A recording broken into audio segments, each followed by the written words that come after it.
Exocolonist. Mars calls this meeting of the SFC to order with grim expression. I cannot just stand by while Governor Lum ruins everything we built here, she says, clenching her fists on the table. He might know how to hold a gun, but he doesn't know how to lead a colony. From now on, this club is going to be focused on getting Governor Lum out of power and getting someone competent in.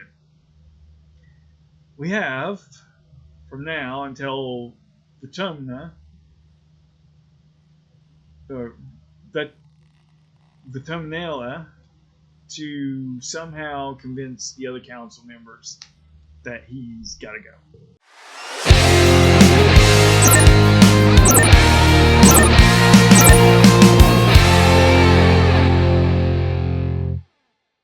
There we go. Thank you for joining me for Nathan Plays Badly. Nathan streams badly. I was a teenage xenocolonist.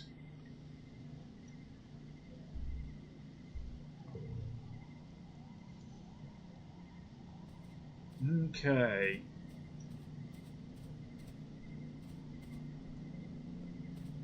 What do we want to do right now? Let's look around and see if there's any collectibles lying around.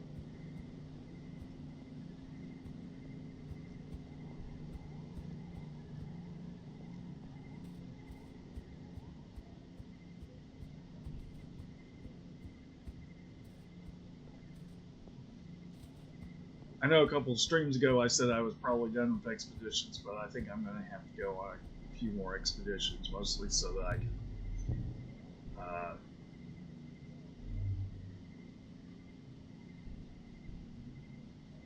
advance the storyline with Sim. Oh, excuse me.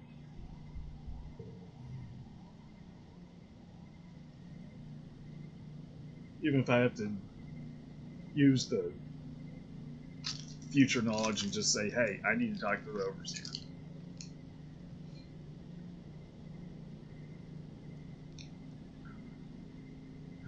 I don't have birthdays for anybody except these three, do I?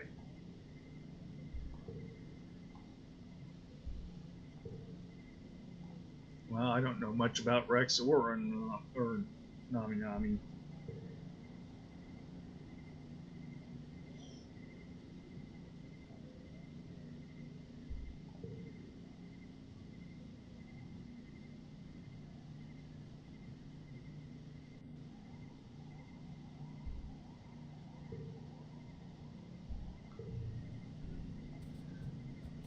Alright, so let's... I feel like I should do at least one hunt in the swamps. Have I done a hunt in the swamps?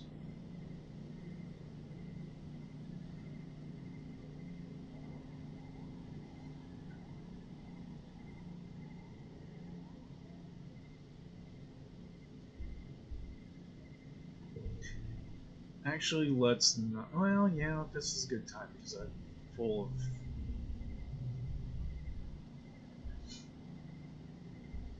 happiness.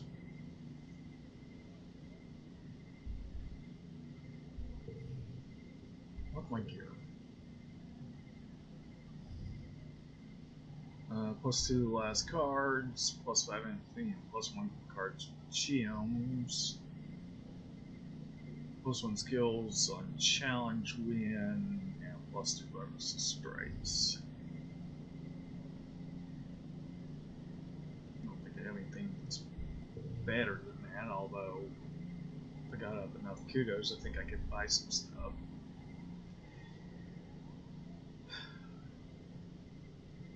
Alright, let's hunt in the swamps.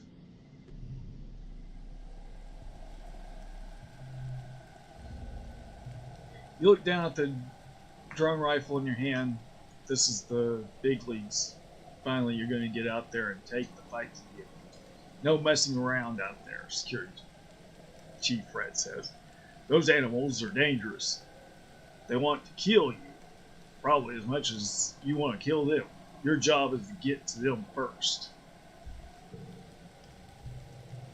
Utopia sighs.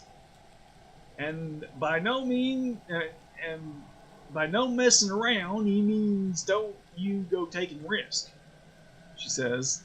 As head of expeditions, she's technically in charge of you in the field, though Rhett is the one who molded you for this. There'll always be animals out there, but you're a lot harder to replace. And if you take down anything edible, she adds, tag it for reclamation so we can bring it back to the colony.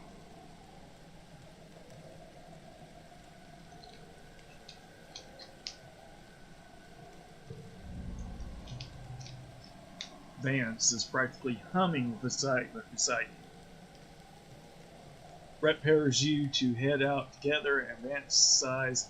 I don't need a buddy, he grumbles. No offense, Badly, but you'll only hold me back. Brett shakes his head. You two are a good match, he insists. I want you to watch each other's backs out there. Stay within transceiver range of each other at all times.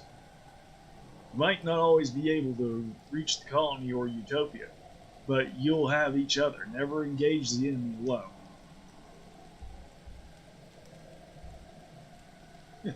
I don't need Vance.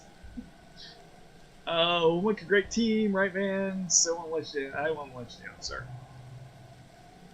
I guess if Security Chief Rhett says you need to have a buddy, Vance isn't a bad choice. He's handy with a rifle, at least. I don't know about that. I'm not sure I don't trust him to lead me to the animals. Brett takes off on his glider and Vance turns to you. You better keep up with me, he sneers. We might be stuck together, but that doesn't mean I need your help. I'm gonna get all the kills and all the kudos. So just let me do all the work, and stay out of my way.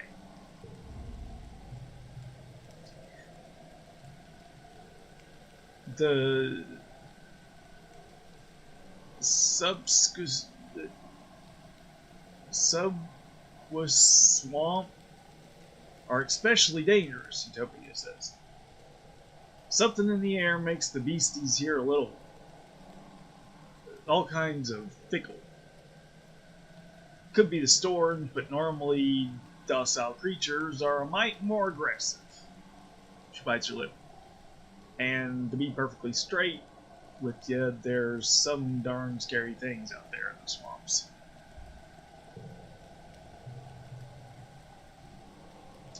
I don't much love that we're sending you kids out into a literal war zone, Utopia says. I've been to the swamps before all this war business, and it's a beautiful place, even if it's really spooky. Hurts my heart to see soldiers trampled all over it. She summons up a smile. But I know teenagers can be just as capable as adults when it comes to surveying and hunting, she says. You've got faster reflexes and stronger stamina than a lot of these old codgers. Just try not to take stupid risks out there, okay? Promise you're honorary aunt. Ben scoffs. You're not my aunt, he mutters. I don't need a coward telling me what I'm capable of.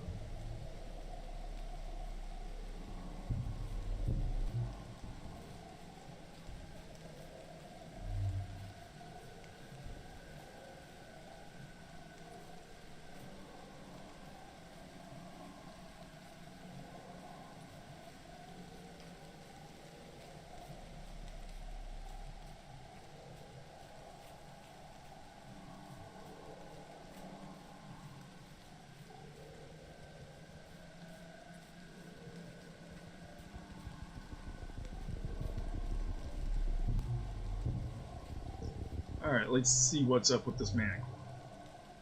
You have Vance hear a crashing, growling noise nearby. Two Manicores are fighting. They're so invested in their battle, they don't even notice you approach.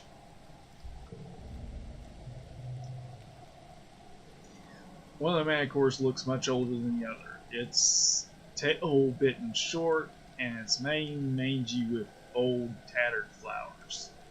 The younger one is in much better condition, but is significantly smaller. Root for the young one, root for the old one, kill them both, get the heck out of there. Root for the old one. You and Vance settle in to watch the fight. The young Manticore has speed on his side. It's getting you +1 animals. And confuses the older one by snapping its tail in its face. Crack, crack, like a whip. Lashes the old one across the forehead as the old one snaps its jaw in furious pain. The young one quickly darts in and lands a hit with its crab-like talons.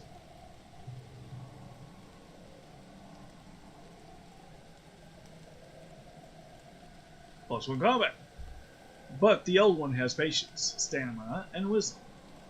It takes the hits, waiting until the young one starts to tire. Backs up every time the young one slashes, until its haunches are braced against a tree. The young one, confident its foe can't escape, goes in for the kill. The older one has been conserving its energy for this moment. It pushes its back feet against the tree and launches itself upward, right on top of the young one. Landing on its back, it tears ferociously at the young one's flank.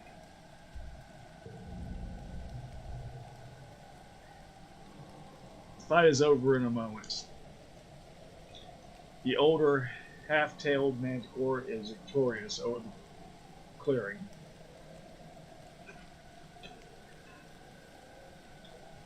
The young one tries to slink away, but collapses nearby, bleeding heavily. Deep wounds in its side. Looks like it won't get up again. You nod gravely toward the old Manticore, admiring wisdom beats youth. Something to remember. Vince makes a gun shooting gesture. He thinks you should kill them now.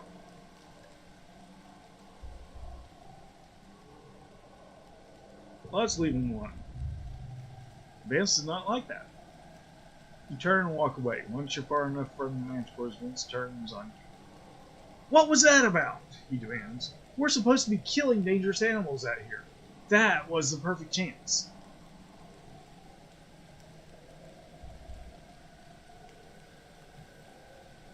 Doesn't matter, he'll be dead soon.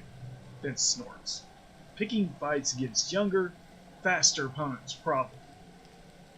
Next time, he warns, I'm going in, with or without you.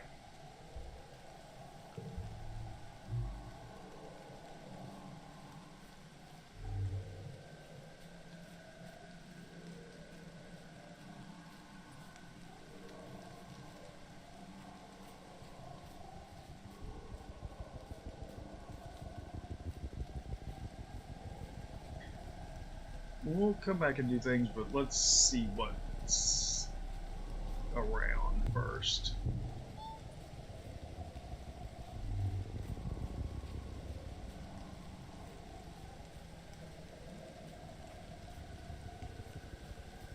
That's the trail.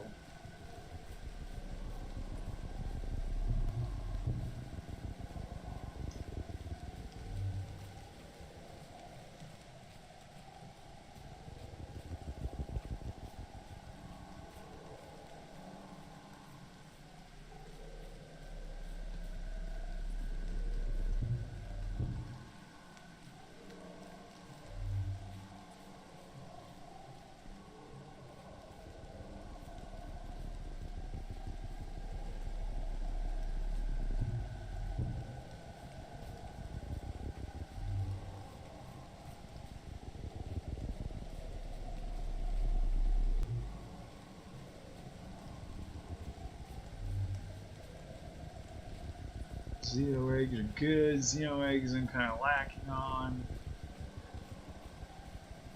I think.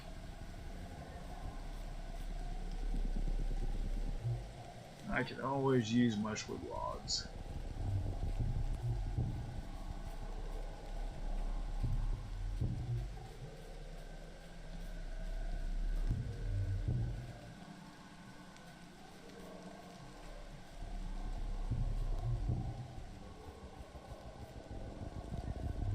Alright, let's do the boss battle.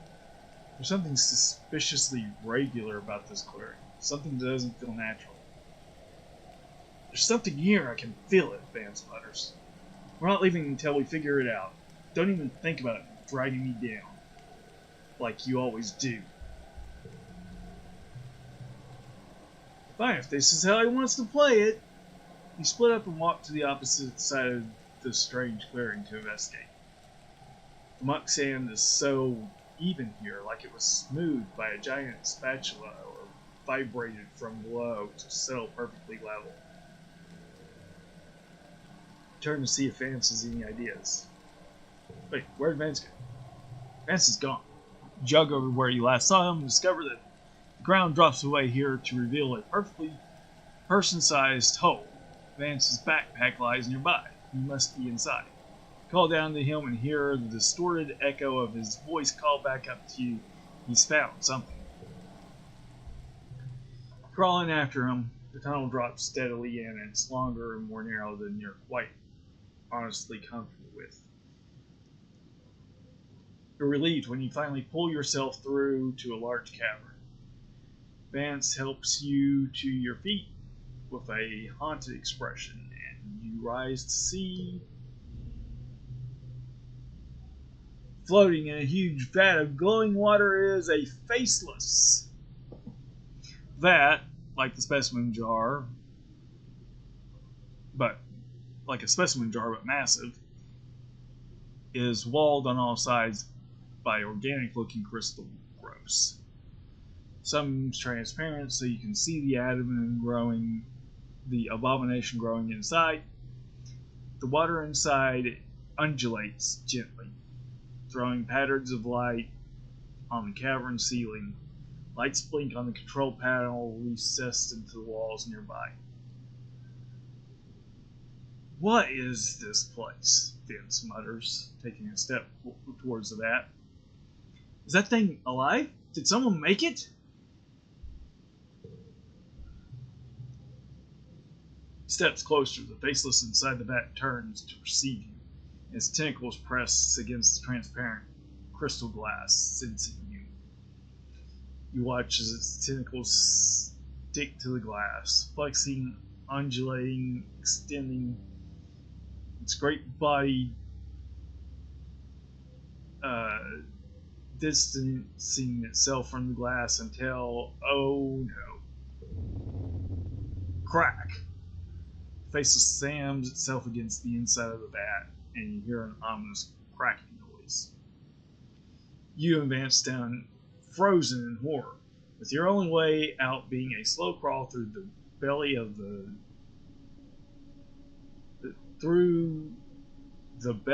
soil behind you. You're trapped.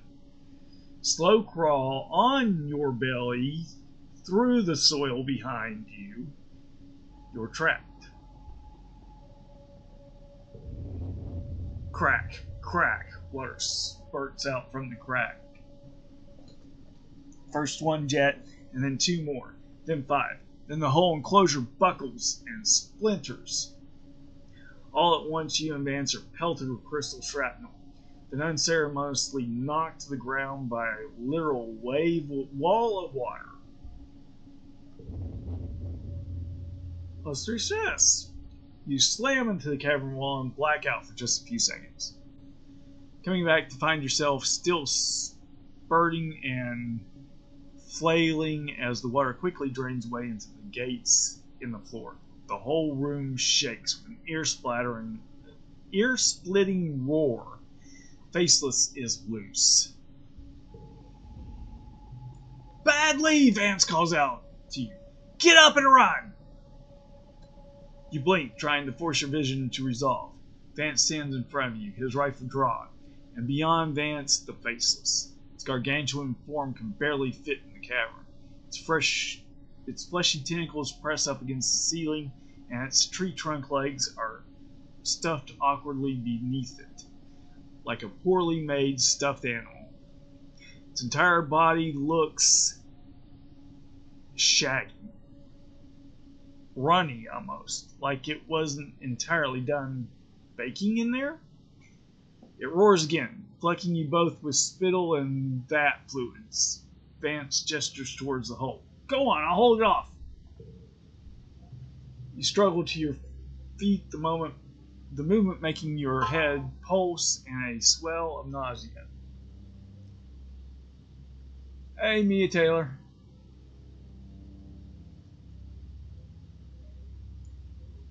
The movement makes your head pulse and a swell of nausea rise in your stomach. You must have cracked yourself real good against the wall. I said get it out of my way, Badly, Vance hollers. This one's mine.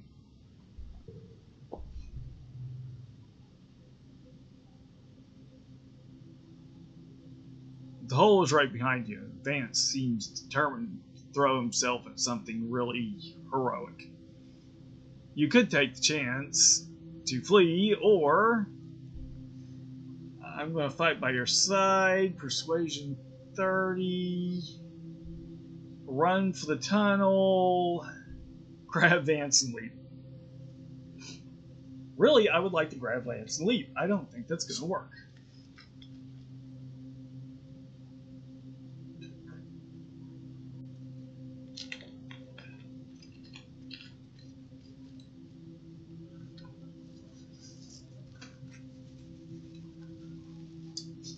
So, I guess I'm going to fight by your side. You shake off your injuries and stand beside Vance, who shoots you a grim smile and a short, soldier-like nod of approval. I'm glad you have my back, he says. Let's do this thing. This is a hard combat challenge. I'm glad I grabbed all these consumables. Oh. First collectible use is free. Okay. 4, 7, 8.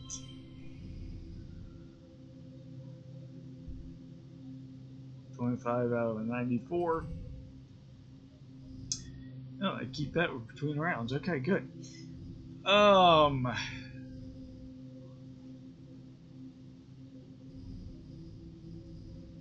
Well, do that. Do that.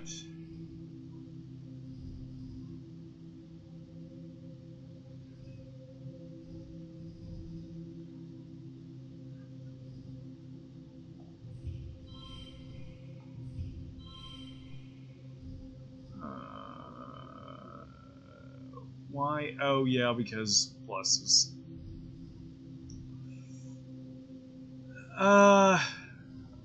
Well, if that does that, that would be...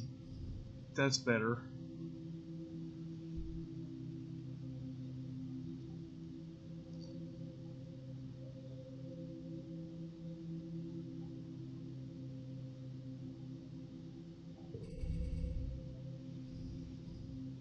Okay, let's not use that. 39, I can probably pull that off.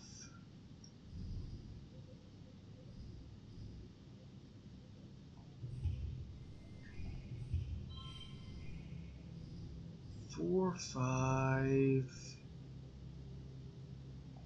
6, whoops, 7, which becomes an 8, and that gives us a 42.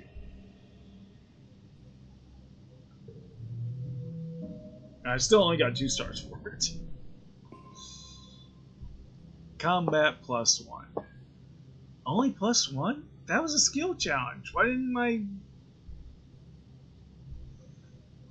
Freaky give me more? Oh well. Faceless is a, well, juvenile. Doesn't seem to be the right word, but it's unfinished. And it shows in its stamina and overall lack of ferocity. You and Vince split up and kite it between you, eventually managing to throw enough drone bullets at it that it falls to the ground.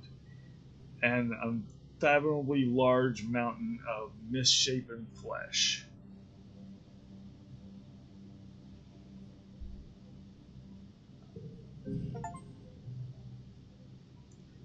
Against all odds, kill a faceless. I got an achievement. Defeated a faceless. +2 advance. You stare at it in shock. The destruction of the colony is so close to your memories that you can't help but feel a sense of dread, even just looking at the corpse of a faceless. Even Vance is too surprised to gloat. You hear motion coming down the tunnel behind you and raise your drone rifle again. Security Chief Rhett, Utopia, and a medical team emerge from the tunnel, and you lower your rifle in relief. Rhett looks around the facility while Utopia takes one look at the faceless and pulls you into a hug. "You doing okay, sweets?" she says, checking you over. "Your vitals were looking pretty scary there. We came to give you some backup, but it looks like you did just fine by yourself." "Woo! Look at that thing!" "This is an incredible find," Brett says, looking around in amazement. This facility is very, very old, so ancient that some of the equipment is buried under stalagmites. But obviously part of it are still in use.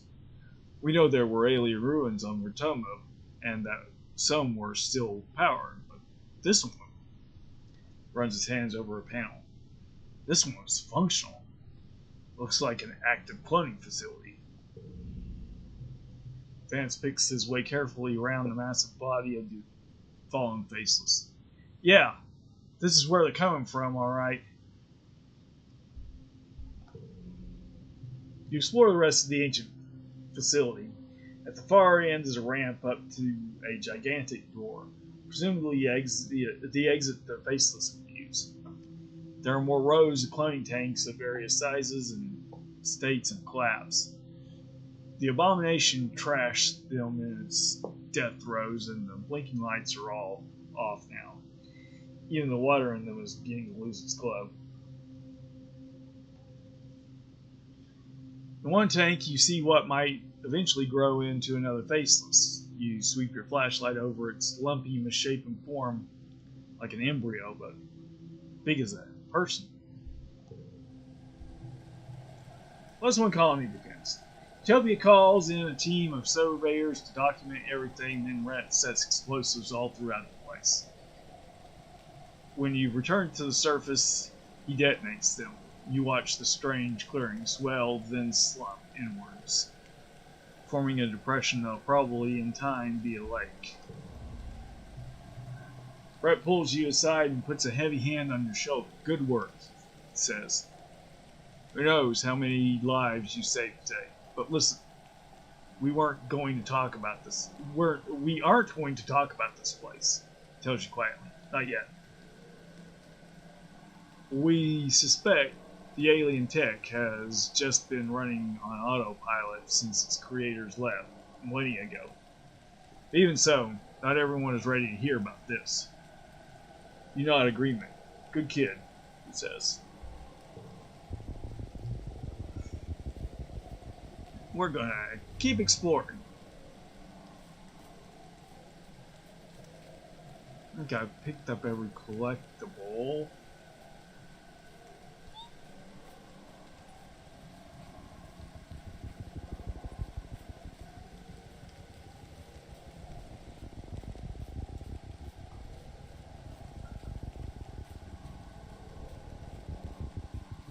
So let's do the ones that have animals connected to them.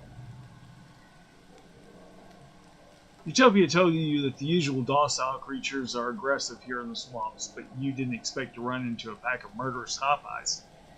They're charging straight toward you down the path, their powerful claws drumming against the ground and making enough noise for an animal 5 times their size. Vance raises his rifle and prepares to fire. Get out of their way, kill them. It's an easy challenge. Well, it's a normal difficulty challenge. They are charging.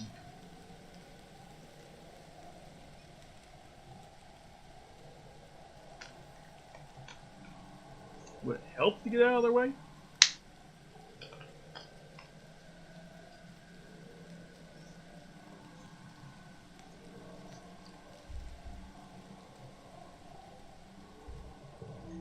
Alright, let's fight them. Plus one physical cards, random card locks one slot. Not a bad card to be locked in a slot, quite frankly.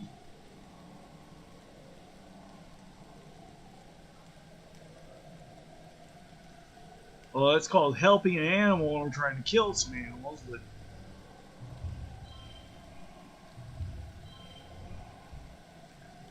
Nine.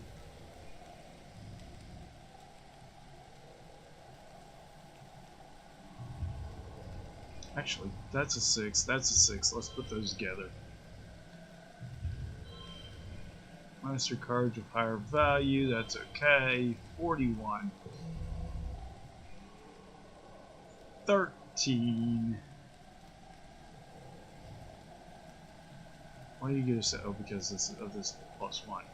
We're helping animals. Okay.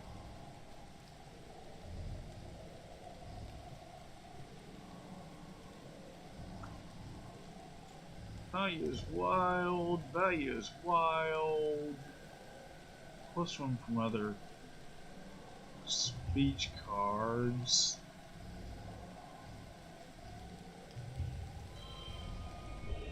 Uh, 4, 5, 6. Already got it. 7, which turns into an 8. And 12.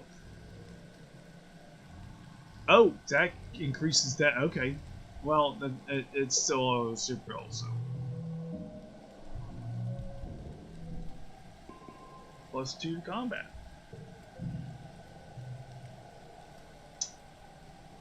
+1 colony defense. Gain to memory. Slaughtering the hordes. -1 to all other cards. Oh, great. This is not a card I want to use. They're really quite harmless individually, and they're so exhausted from having hopped all the way that they're easy to pick off. You kill all those little hop eyes, Vince does it with a kind of frightened joy. And this is where I should get the hop eye for Tang from.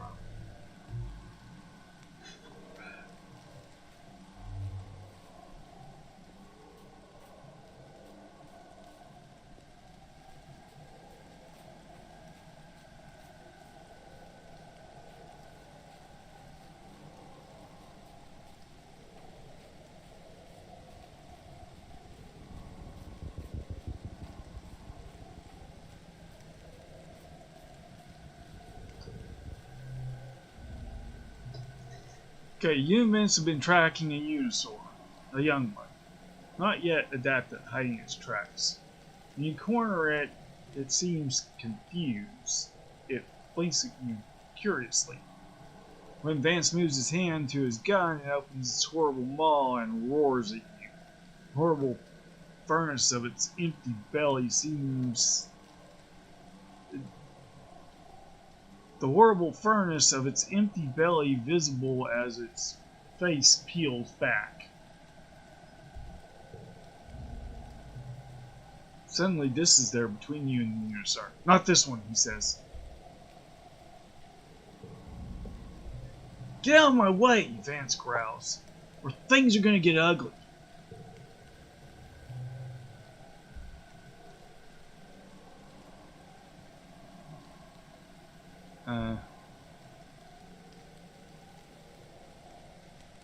I'd like to see you try, you limp-brained, posable action figure. Wow, I don't think I've ever seen this expression on this before. This retorts, raising his fist like he's ready to fight Vance, drone rifle and all. Jump between this and Vance. What are you gonna do, Vance? What are you gonna do? Oh, what are you doing? Vance exclaims. You're supposed to be my partner. Why are you protecting this stupid animal? Actually, I'm protecting you from this. It's not stupid, this reports. It's supposed to live here, not us. You can't just kill it for doing what it's supposed to do. He shoots the Unistar back into the forest, then runs off himself in a different direction. Or if that Unistar was actually Sim. -2 from it. Let's face it, we're never going to be friends with Vance. Vance tracks Dis with his rifle, but you grab his arm to stop him from doing something very stupid. Or maybe that Unistar was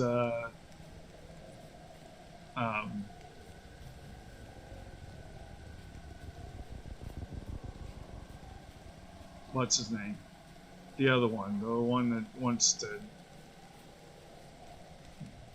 destroy the colony. Because it has declared humanity an invasive species.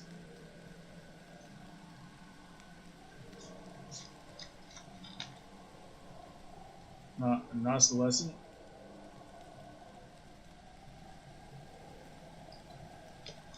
Maybe that's why this was here.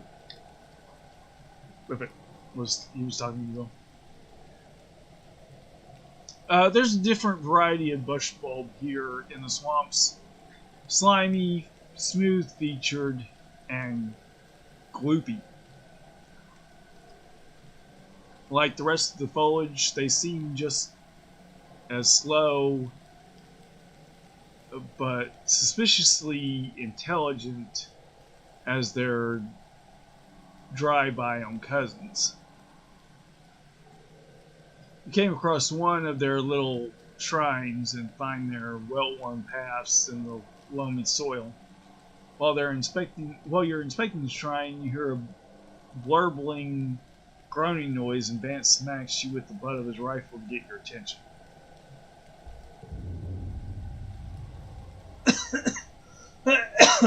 Barreling down on you from different directions on the path are two gloop-faced bushbulb sentries, calling out to each other as if they've been laying in wait. They attack. Well, defend yourself.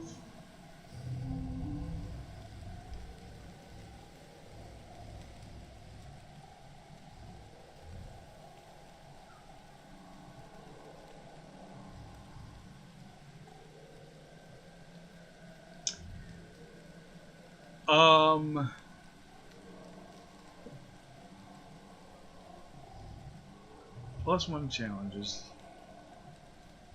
Actually, let's do 6 and 8. Let's not do that. Let's do that.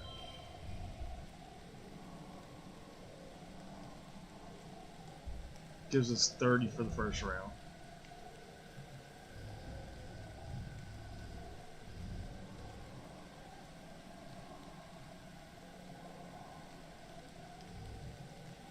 Okay, this gets extra for being in the first slot. This gets +6 because it's an intelligence card.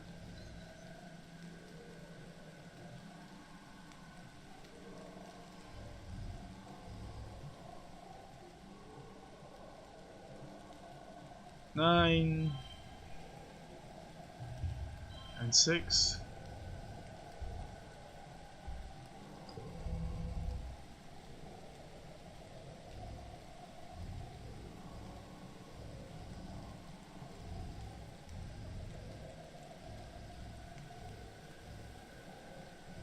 I don't want to use that one. 9, 4, 4. Okay. 4, 5, 4.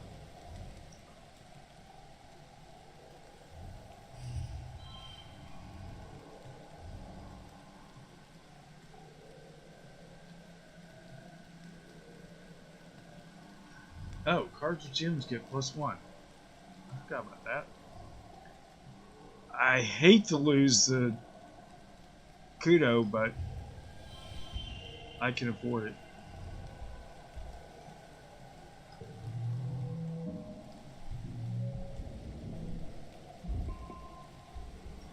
Got 1 star out of that. Didn't do that very well, I guess. +1 colony defense, +1 combat. You kill 1, and the other runs off. Well, sort of. You've never seen an animal move quite like this. Like an ambulatory sack of oatmeal. Analyze the corpse. Perception 30, move on. Let's analyze the corpse. 3 stress, +1 animals, dense size. You kneel down, take a closer look at the gloopy bush bulb. This must be some subspecies of bush bulb.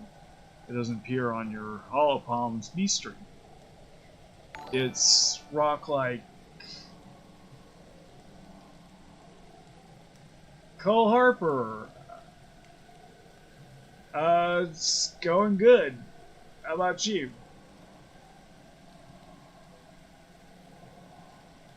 Thanks for the follow.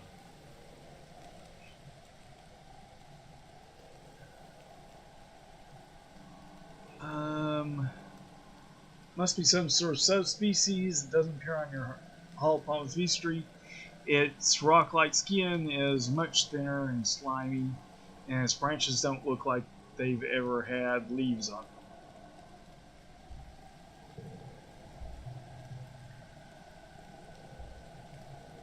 +1 biology. You cut it open, and its organs just don't make sense. They're just jumbled in there willy-nilly. You can't even figure out how this creature would digest food. Maybe it's a genetic an abomination, but there were 2 of them. I don't think that's supposed to be abomination. It should be mutation.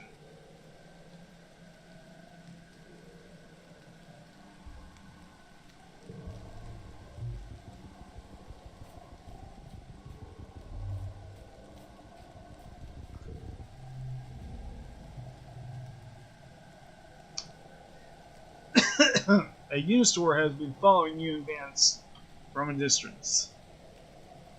You see it now and then out of the corner of your eye. It doesn't seem aggressive. It looks recently fed, so it isn't hunting you for food.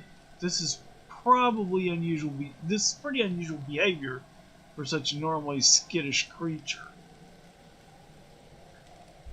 Watch it, befriend it. Animals 30. Attack it. Well, let's befriend it.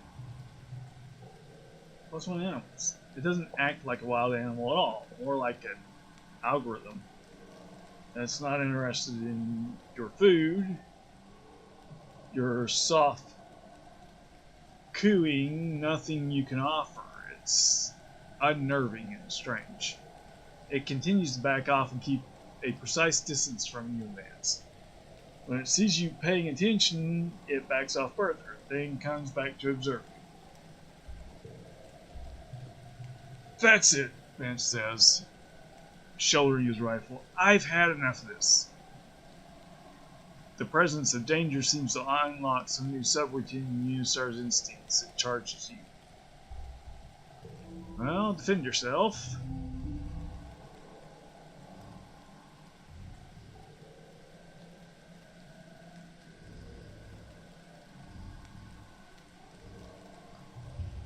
Five. 1 for each GM, which makes that a 6. And it does do 27, but is there... If I put this over there, that makes it 30. That's better.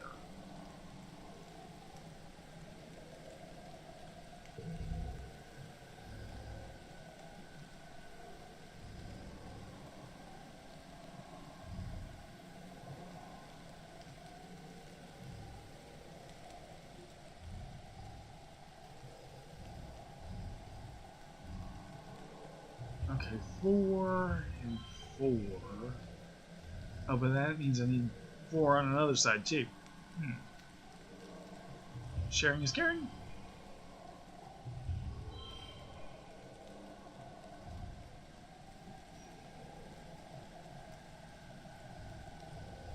Actually, no. Put that there.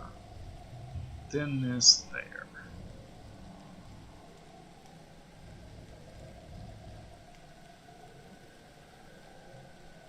Then we'll do this and this.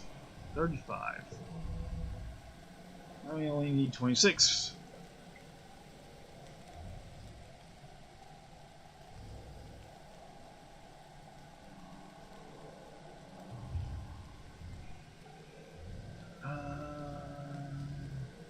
Let's not use that one.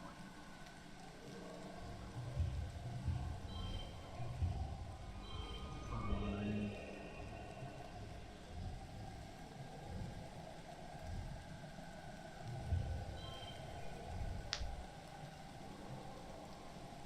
Didn't hit a super goal though.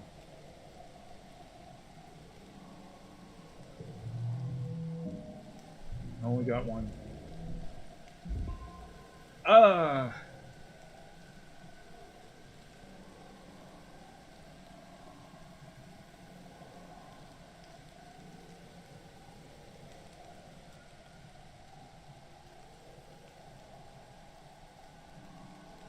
Well, thank you, Cole Harper, for comment on my energy. I try. I'm glad you seem to be liking the game.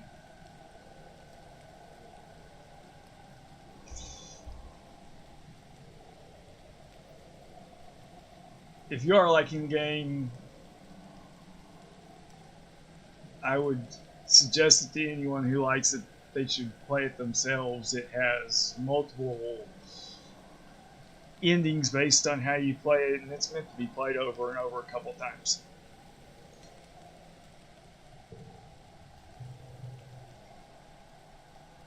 Posting kudos and +1 combat. It doesn't even defend itself. Bizarre. You advance, kill it, and it dies, just like any other perfectly ordinary Unistar.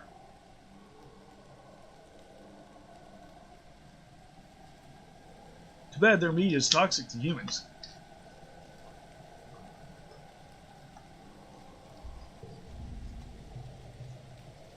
An hour later, you notice a muck walker watching you from the water.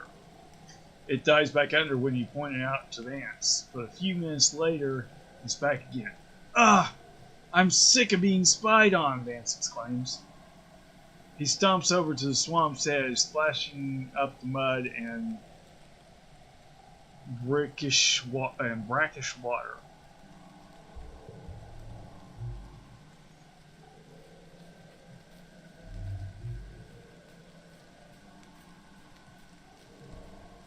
We got Utopia here. Rhett and Utopia have set up a base camp in the swamps. You're studying their hollow screens intently, like generals in a war room. Suppose, in a way, they are. Rhett gestures you over. Here's our hero, he says. Listen, Badly, we've been studying the information we got from the cloning facility. Okay, what did you learn? Well, our suspicions were correct. That was a cloning facility, Rhett says. Before we blew it up, anyway. Rhett nods to Utopia. Pi here says the facility's construction matches the convergent domain ruins in the western ridges. Oh, no. Pi here says that the facility's construction matches the convergent domain's ruins in the western ridges. Tells you. Thing is, those ruins have mostly been dead for thousands of years, but that cloning facility, well, it was clearly still running. Pulls up the surveyor's report. Long before the stratospheric left Earth, he began. We scanned the hell out of Botoma. No signs of active sentient life. But there was something here. Something convergent domain left behind. to run their facilities. Congruence figured it out. It's some sort of eco-defense system, run by an artificial intelligence. It's called the Gardeners. You know, I'm thinking of Sil.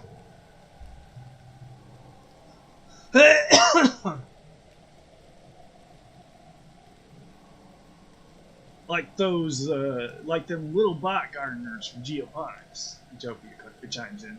Only this system, it's across the whole darn planet. Can't believe it's still running. She shakes her head in wonder.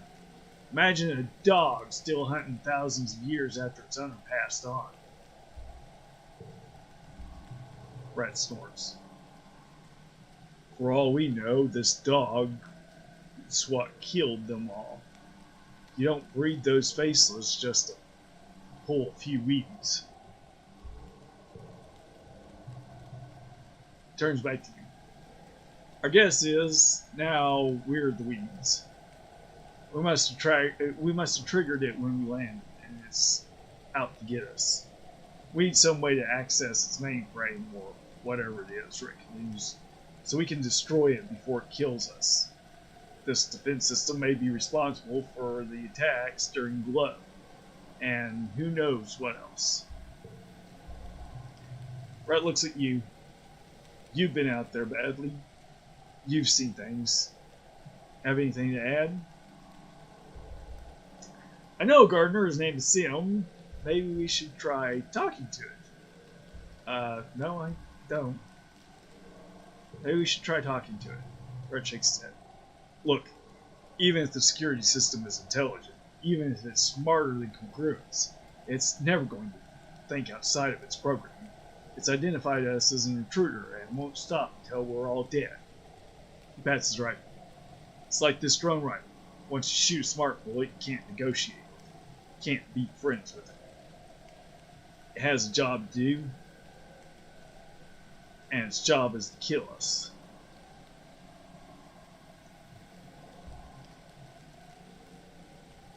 Oh, and its job is to kill. I guess not just us.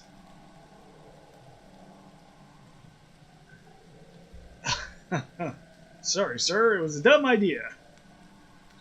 Just a dumb thought. Fine, have your stupid war. Stomp out of the tent and Utopia follows you. Hey, don't take it personally, she says. You know those soldier types? He's a hammer, so he sees nails wherever he goes. He can be hard to work with, she admits. If you want to get him to do something, you usually have to go over his head. Try talking to the governor about it. Well, that's just the thing. Lum doesn't want a resolution to this war any more than Rhett does.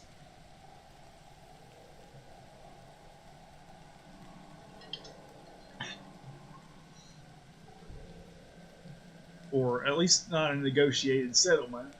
Resolution, sure, kill everything, but not a negotiated settlement. Okay, Utopia's got more here.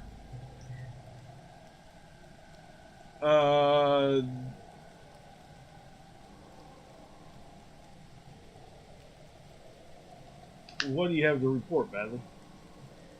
I know how to access the array. Nothing else to report, sir. Right, well, first thing we need to do is understand this surveillance system better.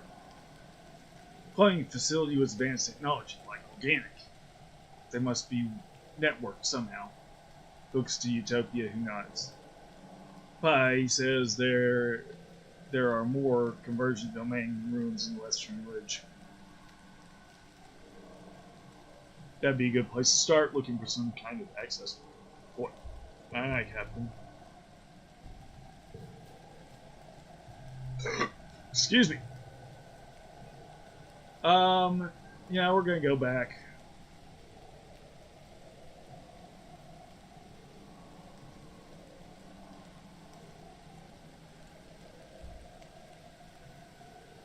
This one says, attention, dangerous xenofauna in the area.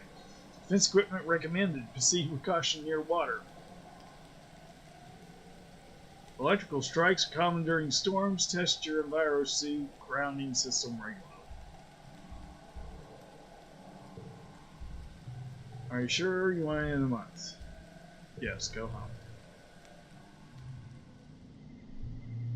You're back. Go. +1 friendship advance. Woohoo. I lost like 4 friendship advance while I was out there.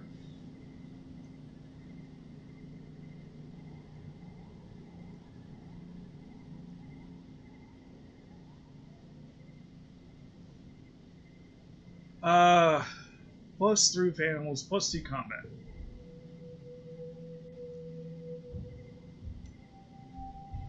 Okay, next month, late dusk.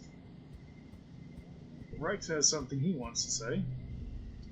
You spot Rex carrying supplies and big pieces of wood into the huge tarped up section at the end of the lounge. He waves at you. Well, as much a wave as he can do with his arms full of much wood. Hey, you Badly? He calls out to you. Have you come to see the bar? Bar?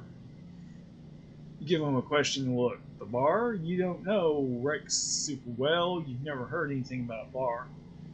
He gestures to the tarps. My bar, he says. I've been working in a special project since I joined the construction crew. Colony needs a place to cut loose, you dig? He looks up at it, beaming with pride. I think it's about halfway done. You take a look at what you can see. Rex has kept it all pretty well tarped up and hates letting people inside to peek. You can tell it's big. Perhaps a little too big. Ambitious, maybe. For a first solo construction project. But Rex has had a lot of help from his crew and from the whole colony. He'd have to be able to find enough wood. I'm sure it'll be great. Rex comes over to you and slings you into a one-armed hug. Let's see you make me super energized. Just seeing you makes me super energized, he says. I can almost hear the music now. That's right, the bar's gonna have live music. You know anyone who plays an instrument? I'm gonna work double time to finish this place. If you want to help, bring me all the muchwood you can find.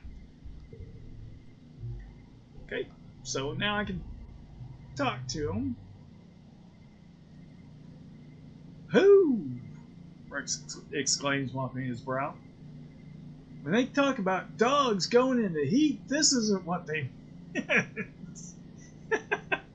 You got any water, Badly? I'm sweating in spots I didn't know I had. Well, I can help Rex build something. I love it when a plan comes together.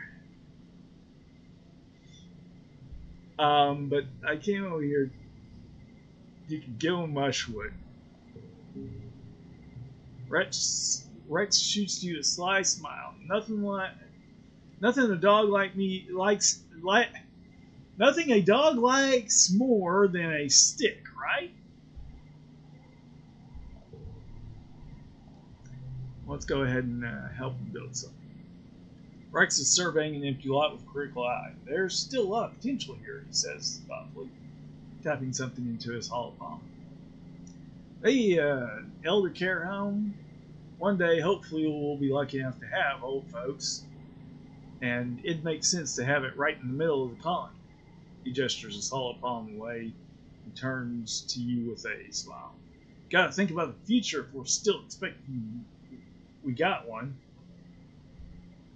Alright, help him build something. You know what my hammock needs, says Rex? An automatic snack delivery system for when my hands are busy. I was thinking, if I hang a big barrel of cookies up here, he continues, pointing at an old wood tree nearby, I could use ramps and pulleys to bring the cookies over here, he gestures to the hammock. And they could just roll right into my mouth.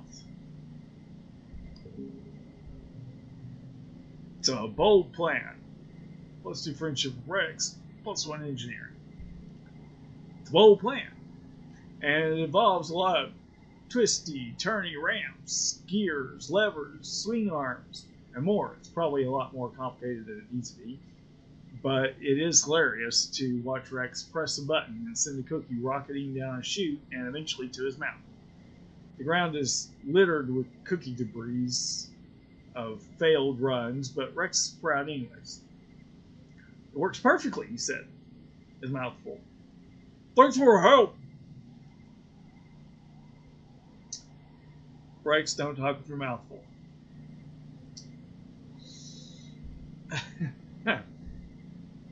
He built a mousetrap for cookies.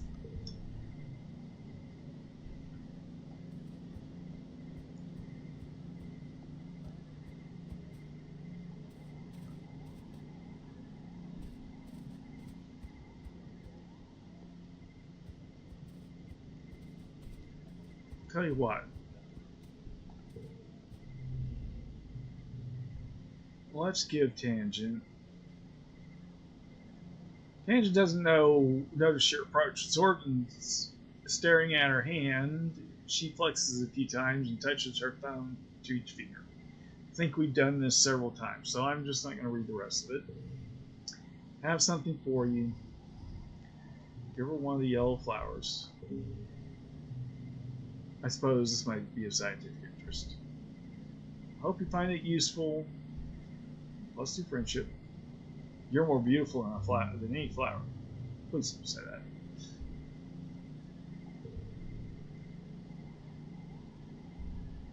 Where are we with Tangent Disc? Nowhere near where we need to be. Which is unfortunate. I can do repair robots. See, one of the problems here, if I want to go down the repair robots route, then I'm not gaining any friendship with Tangent.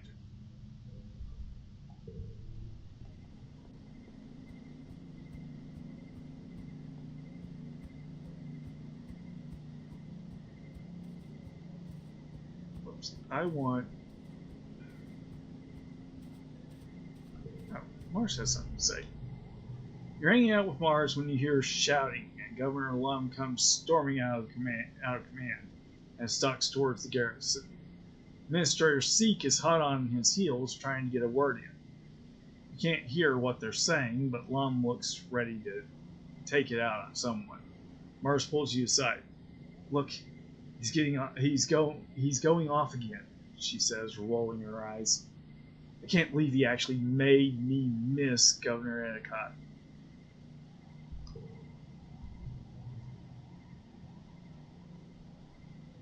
Oh. Well, here's an interesting future thing. He's like this all the time, she continues. It's like he's never actually been in command before. He has charisma, but the moment something goes wrong, she gestures where Lum and Rant are having a heated conversation outside the garrison.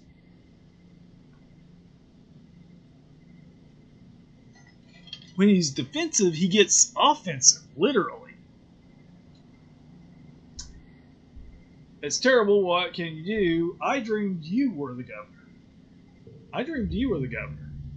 Mars listens while you recount your dream, then grabs you by the shoulders. OMG, Badly! I didn't think anyone else felt the same about Lum. What if we did something about it? You don't know how to say that you're certain you already have, at least once. So you hold your tongue. Looking around to make sure no one is listening, she pulls you a little closer. I have to let you in on a secret. I'm already working on it. I wasn't ready to bring it up to the rest of the SFC yet, but I've been thinking. If the club can convince enough council members that Lum is bad news, we can actually remove him from power. Yes, I agree, it was just a dream, Mars.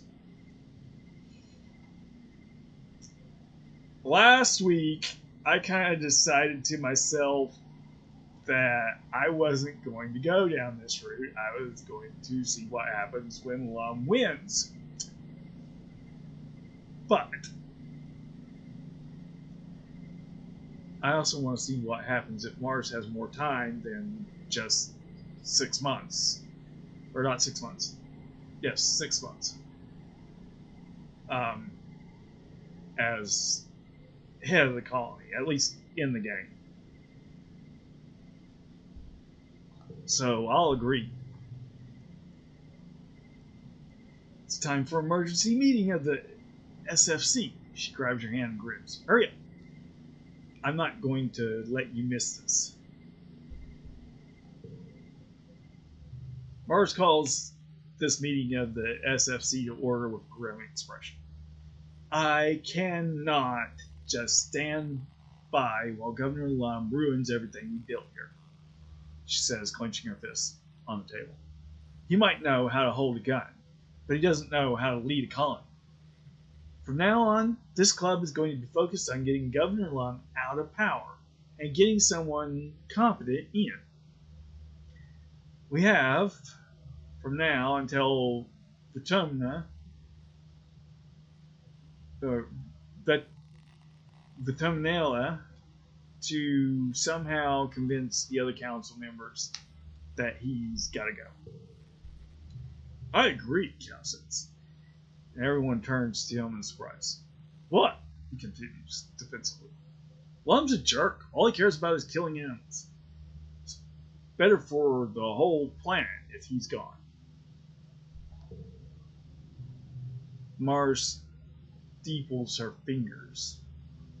But the question is, who would we get to replace him? Obviously, I think I'm a great candidate. But I'm willing to consider other options. Tammy immediately gives her support for Mars. I agree it should be Mars. I should be governor. Persuasion 50 and rebellion 70 or greater. So, no. Literally anyone is better than that guy. We should respect Governor. I agree it should be Mars. Let's do friendship with Mars. Cal looks worried. No offense, Mars, but you really gotta stop the soldiers from killing the animals. Look, Cal, Mars says, spreading her hands wide. I don't want hunters going out and not coming back either. Maybe we can find a safer, more efficient way to deal with the animals. Yeah? Sounding ominous, Cal doesn't look convinced. Mars gathers everyone close. So the plan is we campaign to all the departments. Geoponics, engineering, the garrison, the quarters, explorations, and here in command. Try to soften up all 6 council members and get them on our side. Try to keep this on the down low, and at the next Veterinalia Festival, we surprise the governor with a spontaneous council vote and replace him. We'll never see it coming.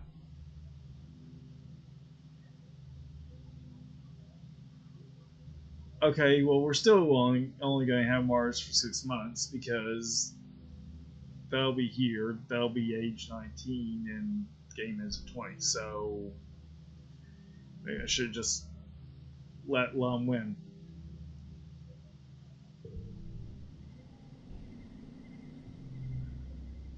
Alright. I do actually want to increase my persuasion, which working for the governor does that. Assist the governor, but we're going to speak to Seek about replacing him. Getting Chief Administrator Seek alone is fairly easy. No one wants to spend time around them if they don't have to. You explain that you're intending to hijack the elections at Veterinalia in order to depose Governor Lum. The more you speak, the more it's clear that Seek is already on board. Finally, they say, rubbing their hands together with a look of unbridled glee.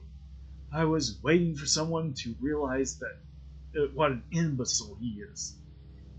The man barely knows how to read. So we can count on your vote. It depends, Seek replies. You're not the only person with ideas around here. I was planning to make a go at governor myself. They extend their hand to you, rubbing two fingers together. Unless... No.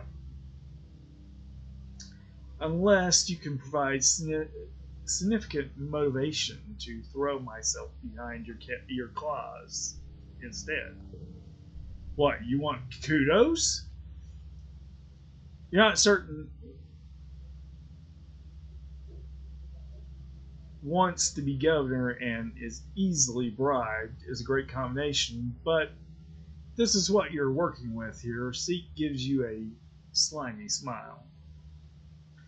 Well, 100 kudos suffice. I'll support you as governor. No way. Seek drops her hand. They tisk. Fine, we shall see how far your little revolution will go without my support. Mars is incensed when you report back that you didn't secure Seek's vote. Seek hates Lom, she moans. If we can't even get them on our side, we're doomed. Doomed!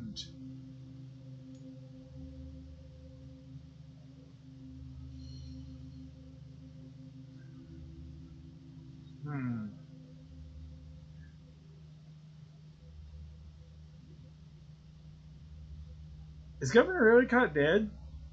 Did she die in that first faceless attack?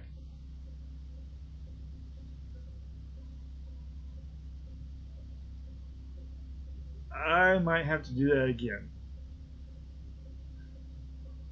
Last time I played this,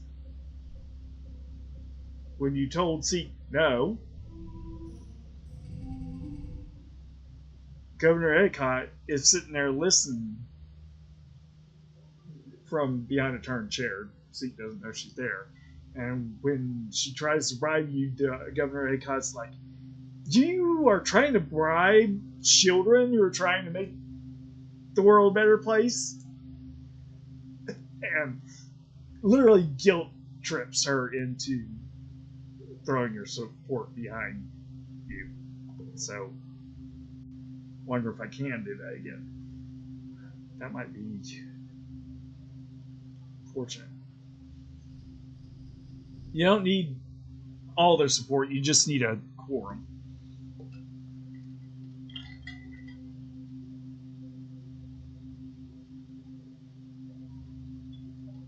Utopia is easy to get. Instance is fairly easy to get. Your dad absolutely hates him and is immediately willing to throw his support behind you. Red's a bit of a convince. Some you have to convince with challenge. Some are fine without.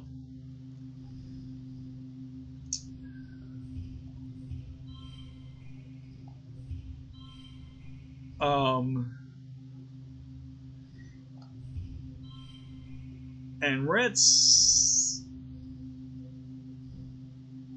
definitely a convince. I don't have any gems here, so that's not gonna work. You know what? Let's trade this one with this one. Okay, that's 35. That's not bad.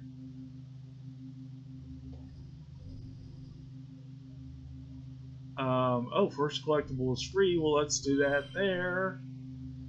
Oh, that's unchangeable.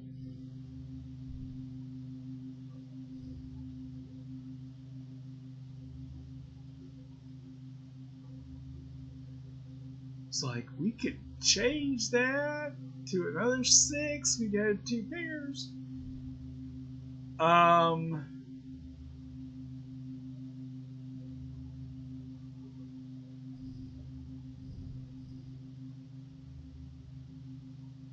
Well, what if I do that here? Now, I would just change these and get it straight, but that's not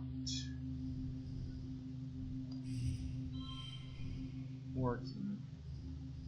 But I'm going to use another mush log. Tammy's character 2.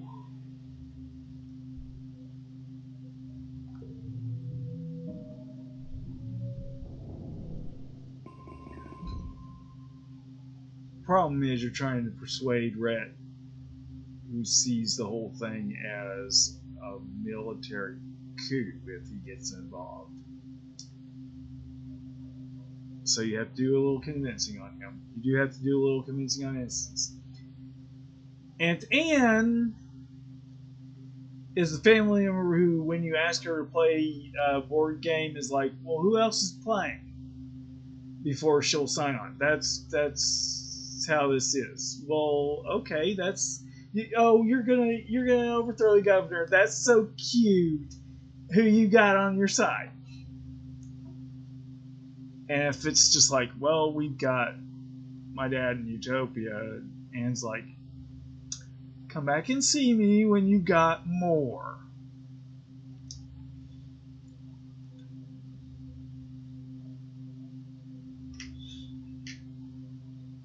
+5 persuasion, +3 organizing, which gave me the perk here, which is what I was after. 3 organizing, 8 kudos, 8 stress.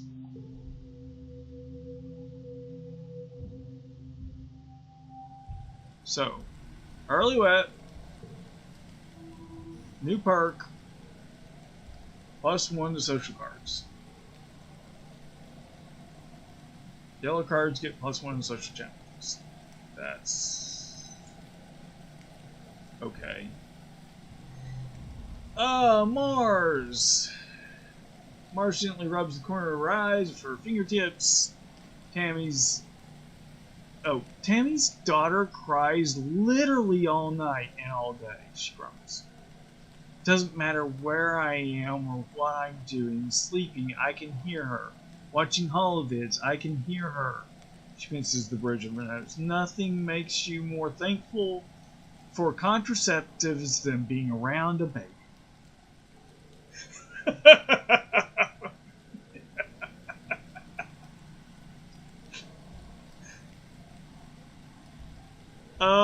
I've got something you might like. You like crystal clusters. Okay. So, friendliest friend, get 5 relationships to 5 hearts. So +4 friendship for Mars. Ha! Mars laughs, taking the crystal and turning it over in her hands, inspecting it. Well, I've had better birthday gifts this year, but I admit, this crystal is pretty fabulous. I'll add it to my collection. Collection of crystals that I've given her for her birthday because she likes the crystals. Need a break soon. Mars now has something else to say. Mars is working in the depot today. You find her sitting on a pile of boxes, drumming her feet against them as she flips dismissively through a magazine on her holopop. Every so often, she snorts at something she reads and rolls her eyes. Oh, hey, Badly, she says as you approach. Would you rather have really bad body odor for a whole day or have to spend a whole day naked?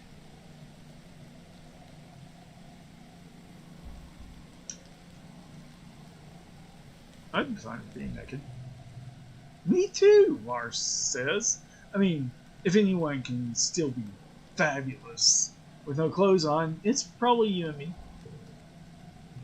I'm reading some of the teen magazines from old Earth. Mars says, like fashion and makeup and dating and stuff. She turns to a new page and reads out loud. Don't be afraid to use green concealer. You may look like the Wicked Witch at first, but don't click your heels and go home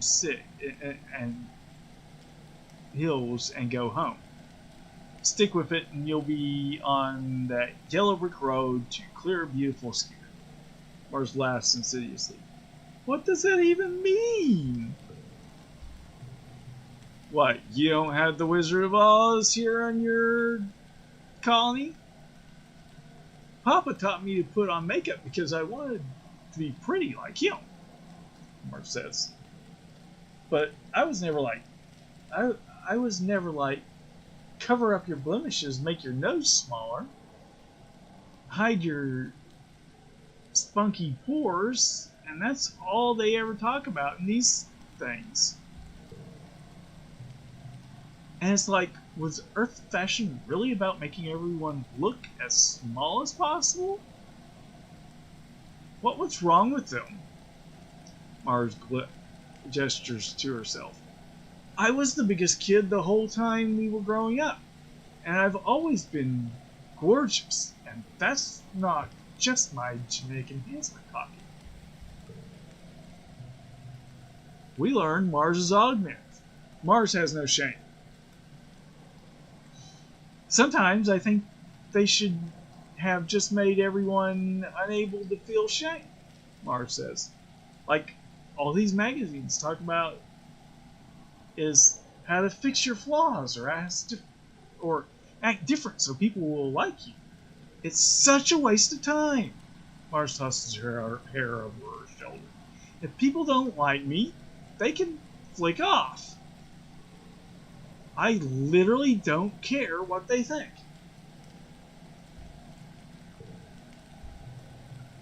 Mars pats the box next to her, and you climb up and sit by her side. Dating advice on these things is pee good, though, she says, flipping through a few pages. Like, my dad's taught me about reproduction and stuff, but they got so squeaked out when I asked how you actually get someone to have sex with you. She rolls her eyes. Teenagers on Earth were apparently very worried about getting boys like them, Mars says. Like, look at this quiz. 10 ways to tell if he's super into you. Mars smirks and angles her hollow screen away from you.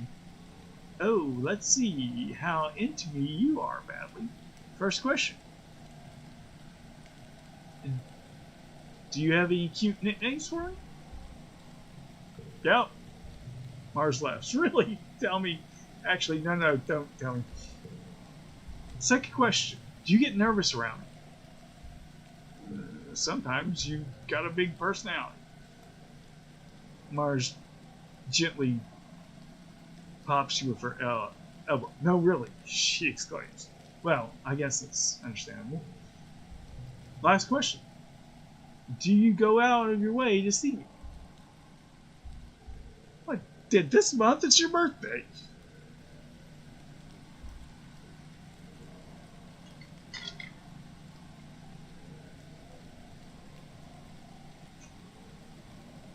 A little bit. Aw, Badly. Arsene's. I am happy whenever you come and talk with me. Us sophisticated folks gotta stick together. Mars makes a frustrated noise and dismisses her hollow scream. This is so wimpy, she groans. What was wrong with our teens? If you want to know if someone likes you, just ask them. It's easy.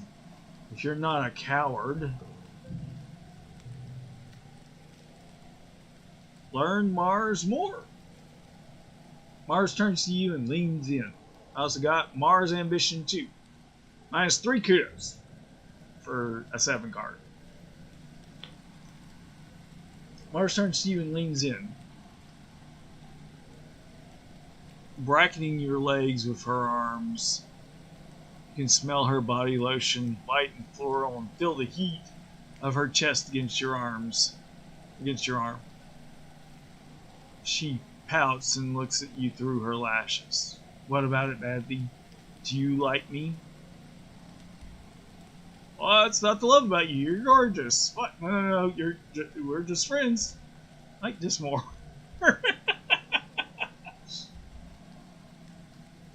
What's not to love about you? You're gorgeous. Mars smiles and tilts her head back.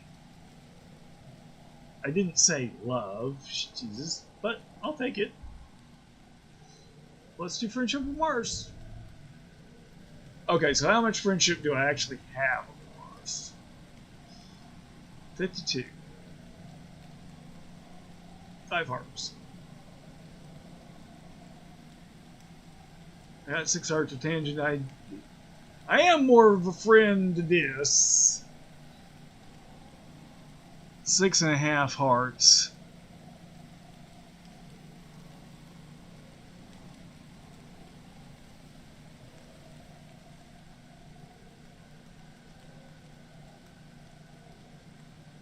Interesting. I don't have these two, which, interestingly enough, are Mars's dads. Let's see here. I do have more about Mars now. In between rebellion and loyalty, quite outspoken, closer to socialist than capitalist. Interesting.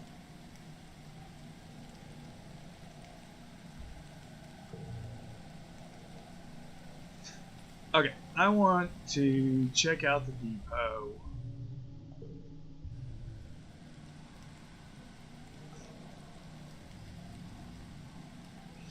Edcott's old hat. Plus 5 empathy, plus 1 bonus to strength. Interesting. Draw an extra card.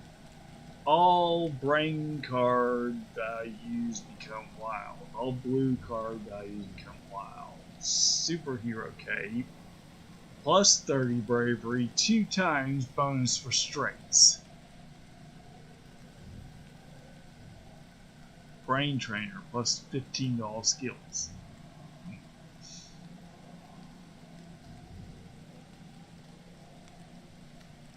Plus into reasoning, plus 2 to all blue flushes. Autoplay best hand, minus 2 cards. These last two.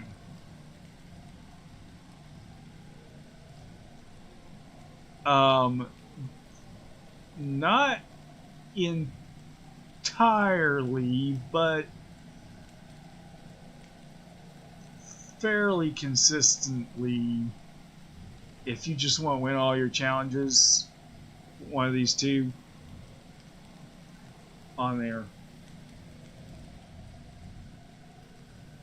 on your gear, and that's pretty good.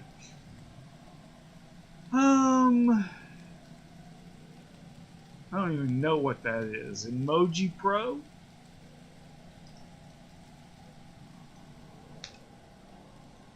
Tend to all yellow skills, plus 2 to yellow challenges. Whole eye display. 30 engineering. First collectible use is free. That's interesting. Okay. Well, I could get this for 200. Last time I tried to use this one, though, it didn't really work all that well because of this.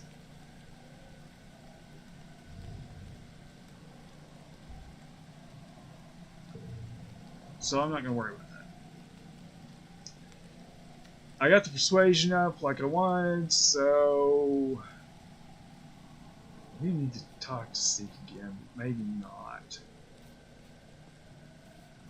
Let's go see if there's collectibles sitting around like this mushroom. Or anybody else who wants to talk to me.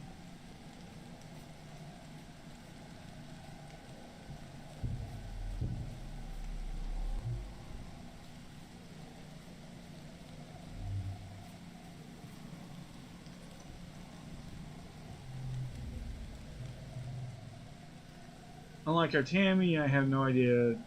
I have no desire to have children of my own.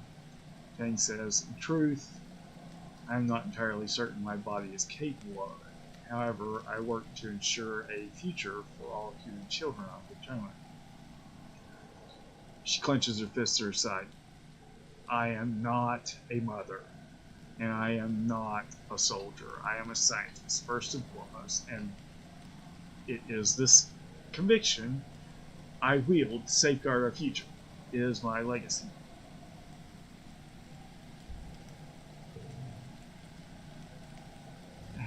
do something for you. Actually, cancel. Done.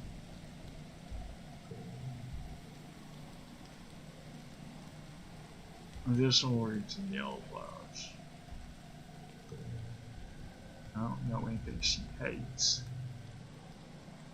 I haven't seen my brother in some time, 10 years. I am certain he lives, otherwise expeditions would have raised an alarm. But myself, personally, she shrugs. Goes back to examining her experiments. I have no time to track him down and back. Though, through penitent tears, to be loved as a sister should be. If he wants to make amends, he knows where to find me. I'm not the one who is impossible to track down.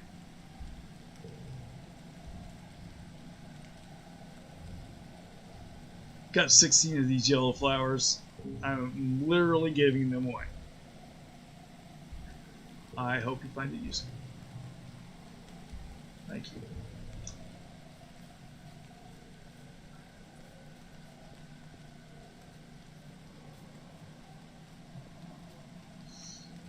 I am stressed out.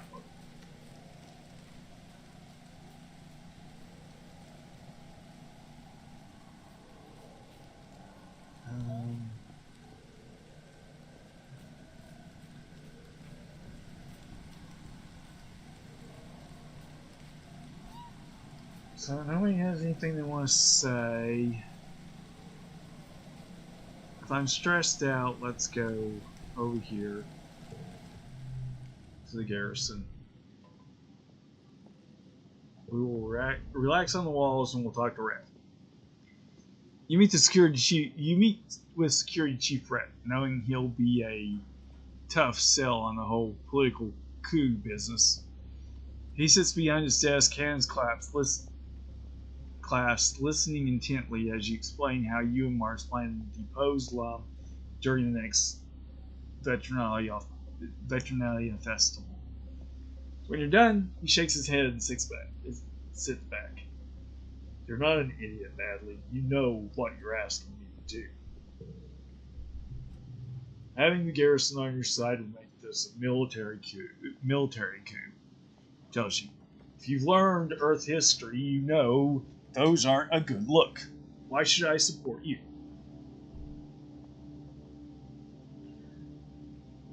It'll be peaceful? I would make a better governor than Lum. Mars is the future of this colony. Brett laughs. You're a regular little politician on the campaign trail, aren't you? You've got a lot of guts asking me to remove a professional soldier from leadership during a time of war to replace him with a child. Why the hell shouldn't I go to Governor Lum right now that go tell Governor Lum right now that there's a mutiny underfoot. Lum screwed up, and you know it. What can I say to convince you this is a hard challenge?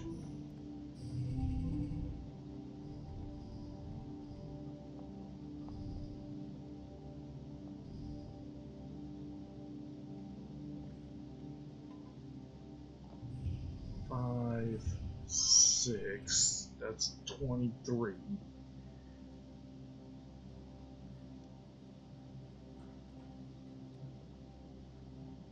You'll have to do better than that.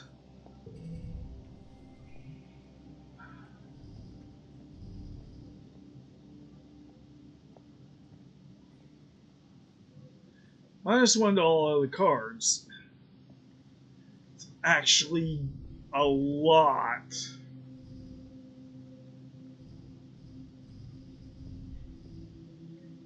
Probably should, except for the fact that I drew this round, I probably should have used that last round.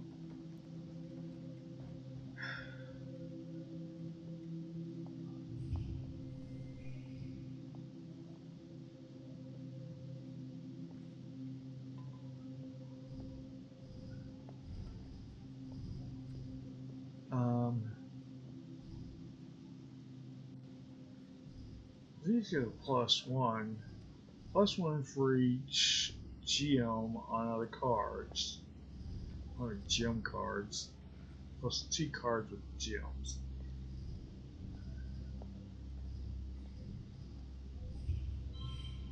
Oh.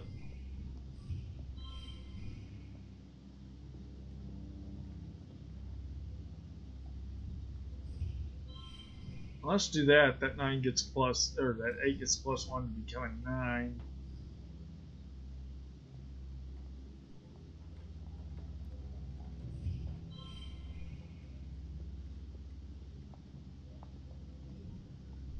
$28. Need a 41. I'm not entirely sure I can pull that off.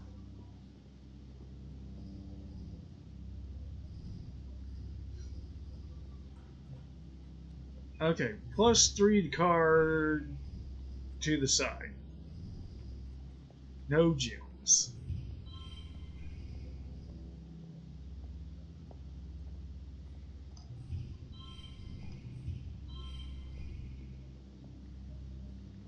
About 10 short.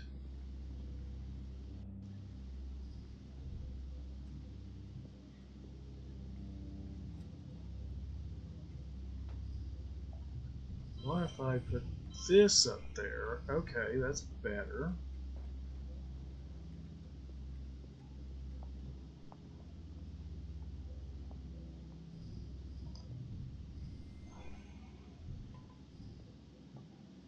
Well, that's going to do that to anything. My first thought was 3, 4, and 5.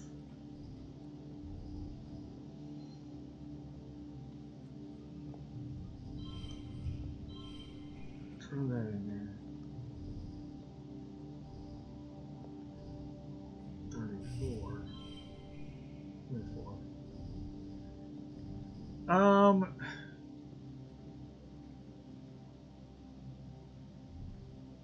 Can I do this? That works. Do it again. Gives me a win. 3 stars. Plus kudos, plus persuasion. Plus 1 council vote.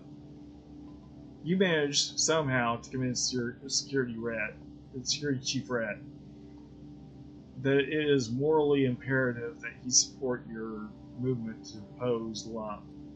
You both know that Lum is dangerously inept, so it's really just a matter of assuring him that you'll do a better job and that you'll protect him from reprisals if you fail.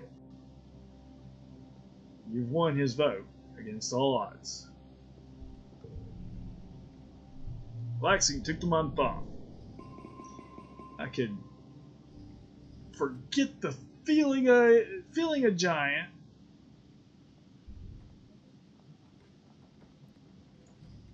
Or I could forget telling a gentle tale. I don't really want to forget either of those, so no.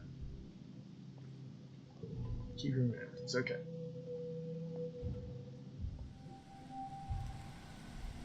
Telling a gentle tale has helped me, I think, twice this episode.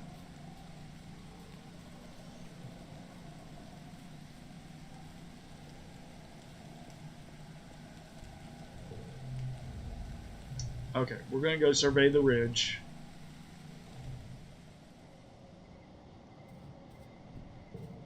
Talk to Utopia. You manage to partner yourself with the chief surveyor herself on your next expedition. It's the perfect chance to talk to her about Governor Lum. But she beats you too. Whoo! This was easier trekking than we had when we had hover bikes, Utopia says, as she hauls herself up a particularly difficult stretch of terrain. She reaches back to help you up.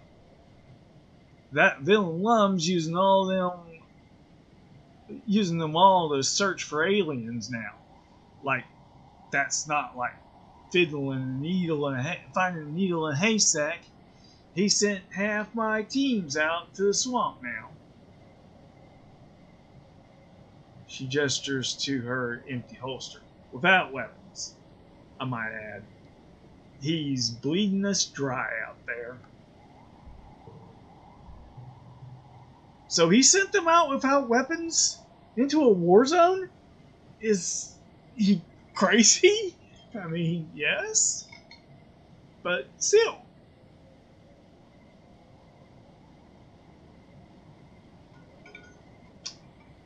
She scrubs the back of her hand across her mouth. That snake of a man thinks every little thing is a war. I don't like getting attacked by animals neither, but I sure miss being able to explore this planet without Lum getting his paws all over my division and taking my resources for his damn messy war. You should mention that.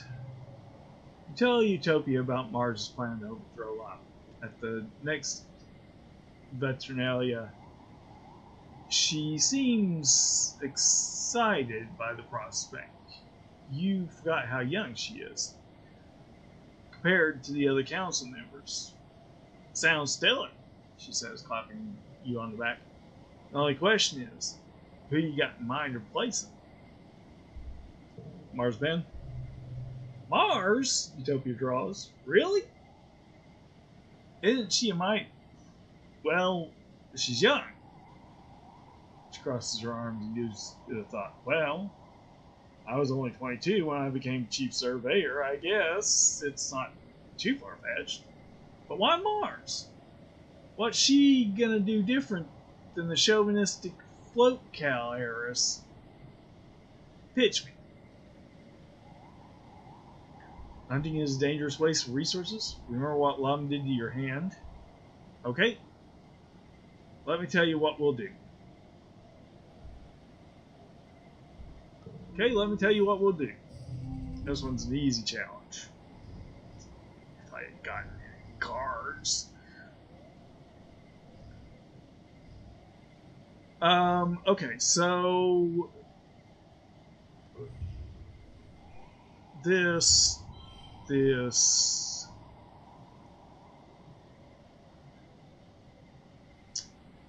a mysterious stranger.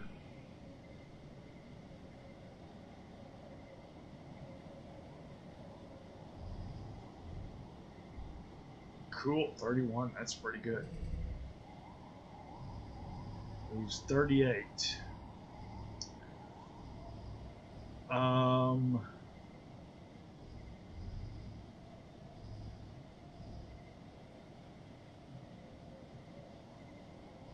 Okay. 4, we'll put this. No, we're not going to use 0, we're going to use 5. And we'll throw this 7 on there.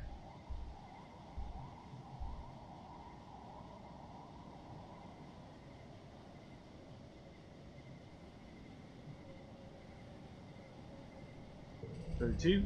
Only need 6.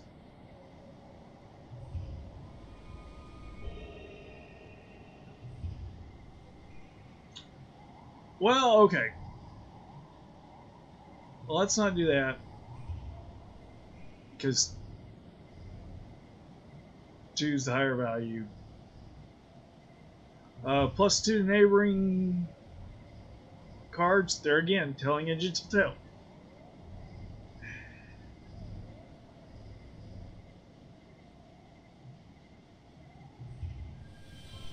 $8.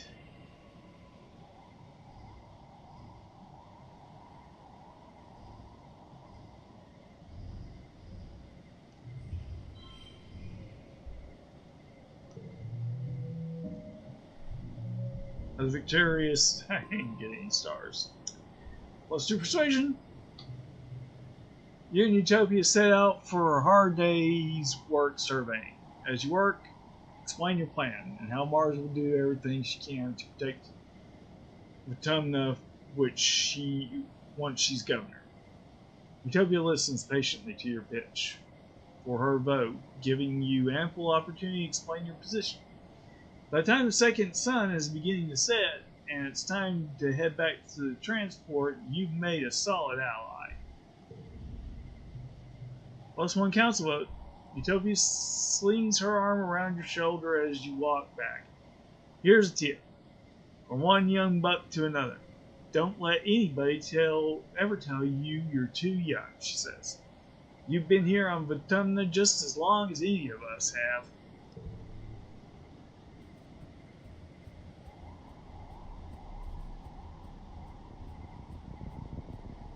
Okay, I was disappointed that we did not see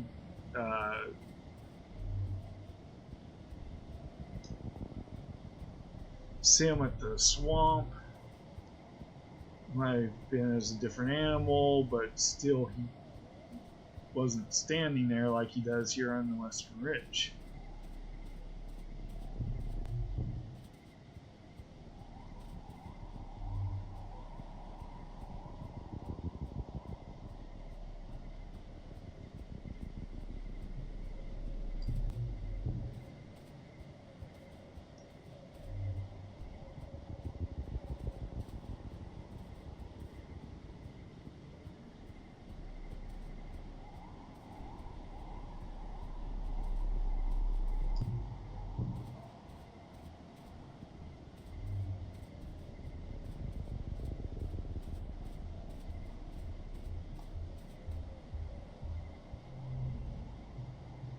For once, you see Sim before he sees you. He's crouched just off the path, staring at a flower, his face blank. He doesn't react to your approach, so you watch him for a while. He's so perfectly motionless. You think he was a plant too. His eyes are unfocused. He's accessing some kind of mental interface. Eventually, you clear your throat. Sim carefully stands up and turns to face you. For a moment, you're not sure if he recognizes you. Then he tosses his head, and a grin leaps to his face. Badly. You caught me checking in with the boss. You're boss of that flower? Sim smiles. No, of course not. That flower is my great aunt. You look at the flower. It's part of a dense vine that fills much of the end of the valley. Much of this end of the valley. You're not sure whether he's joking this time. My boss, as I told you, we aren't fond of change, he replies.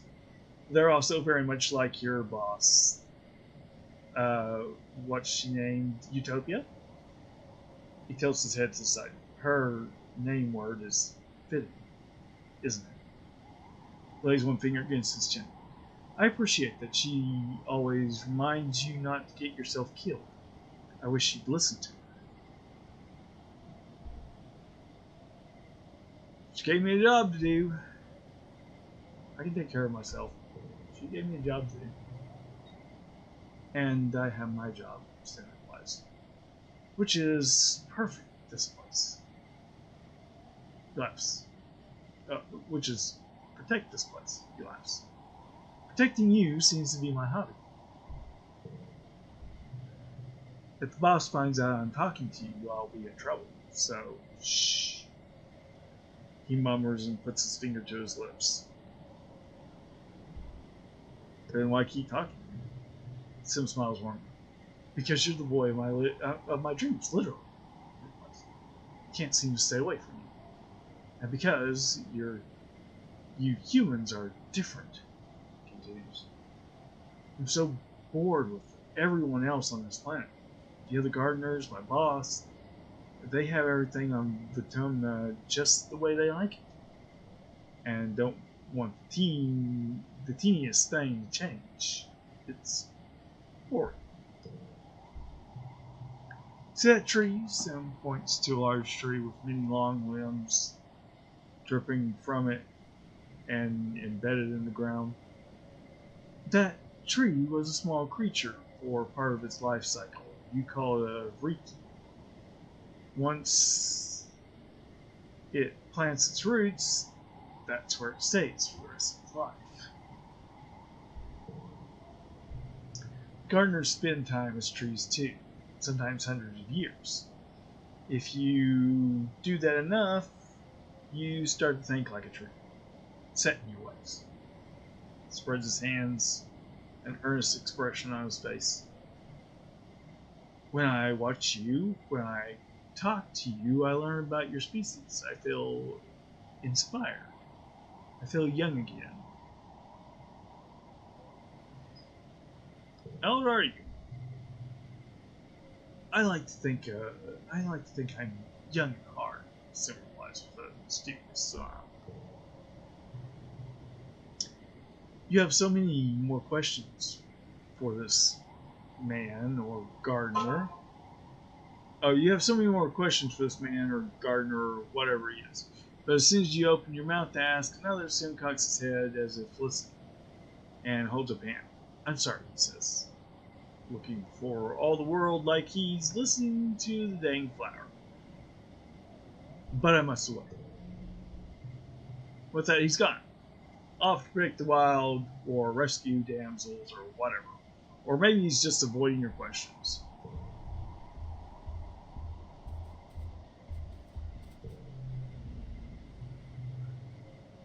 Did you bring what I asked? Sim is standing in the shadows, wrapped up in his clothes like he's trying to blend into the jungle. He looks like a vid actor, pretending to be shifty. I guess he's asking about the data he asked you to smuggle out of engineering. Got the data you asked for. Here, I brought you something. Could you help me calm down? I got the data you asked for. I knew it, Sim exclaimed. I dreamed about it last night in my vat. In your what now? Here, it's yours. Yes, but answer a question first. Continue on.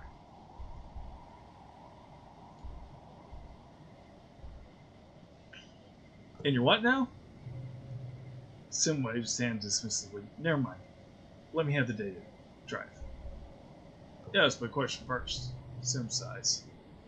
Crosses his arms, but from his smile you can tell he's amused at your little game. Okay, I'll answer exactly one question, he laughs. What is it? Do other people know about you? Do Guardians want to hurt us? What's with those thumping ruins? How do you know my language? What's with those thumping ruins? As your surveyor suspects they are made by those you call the convergent domain, tells you. They built cities and created the gardeners. They ruined everything and left. About 20,000 years ago, give or take. They created you, or what do the Thumpers? What do the Thumpers do? They help us serve our purpose. Sam answered shortly, and that's already one question to me. He makes reaching motions towards the data drive.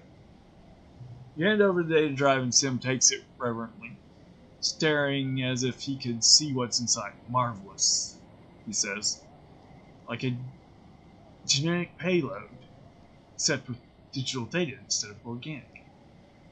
What will I learn from this trove, I wonder? You're still puzzling over the implications of the phrase genetic payload as he continues. The other gardeners are so tedious and obsessed with their work, he complains. They're more concerned with maintaining equilibrium than experiencing new things. They don't understand that novelty is what makes life interesting. He slips the data drive into his sleeve. Thank you, madam. I will treasure this.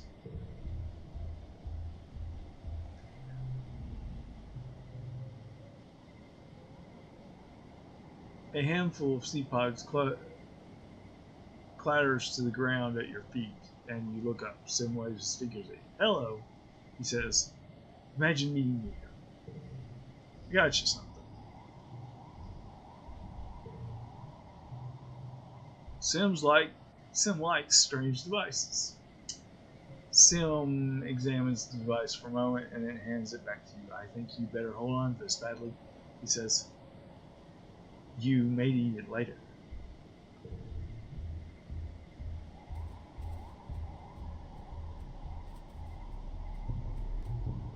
I do actually need a number of crystals and a number of those strange devices.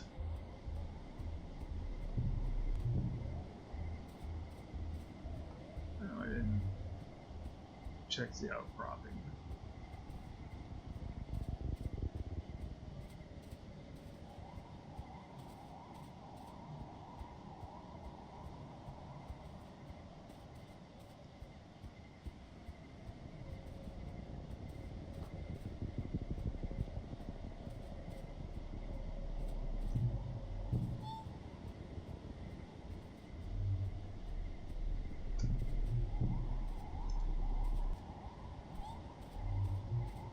So, interestingly enough,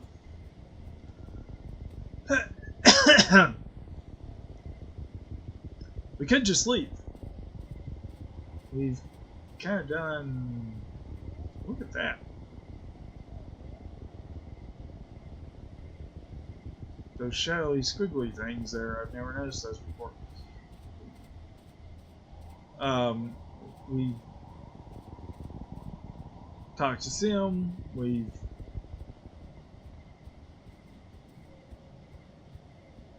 talked to Utopia. For the most part, we've done everything we've come here to do.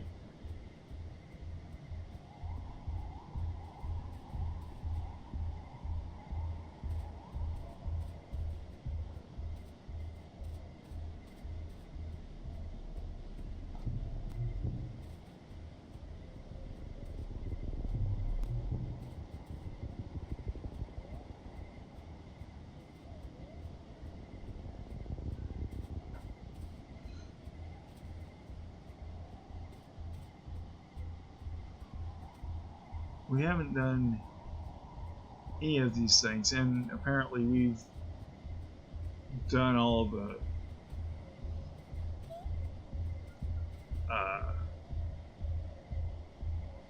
boss challenges here.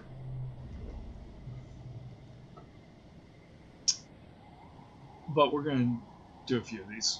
You find your way blocked by a massive wall. No, a hollow pillar knocked over and lying on its side in the sand.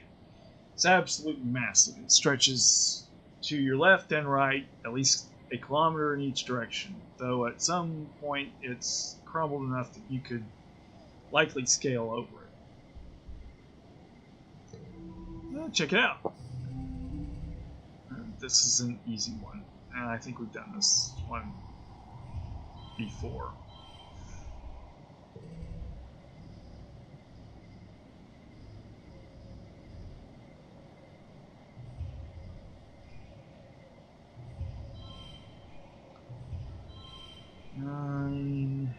Could do another 9. 34.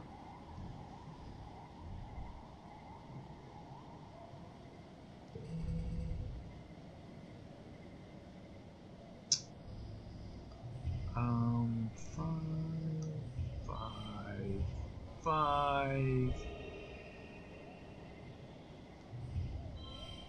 6 and 8.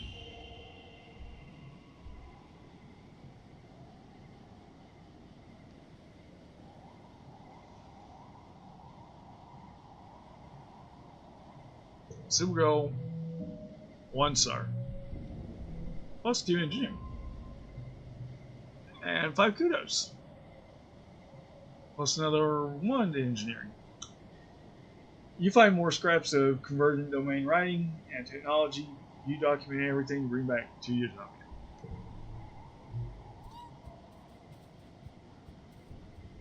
I don't think there's any others that are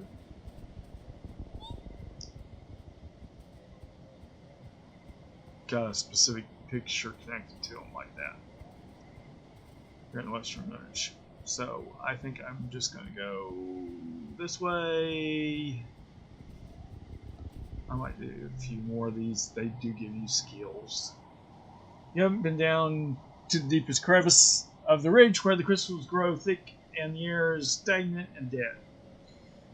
It's already sweltering on the ridge, but in the chasms you can see the heat warping the air like, almost like it's a permanent fog. Utopia says the air is still thick and still that you can't even use your glider down there.